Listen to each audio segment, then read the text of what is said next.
ঠেঙ্গিয়ে মেরেছে, তাদের কি অপরাধ?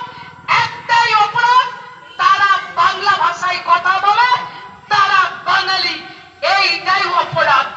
তাহলে প্রধানমন্ত্রী কেন বাংলায় আসছে? স্বরাষ্ট্রমন্ত্রী কেন বাংলায় আসছে? এই প্রশ্নটা আমরা করতে, সব মন্ত্রীরা বাংলায় আসছে,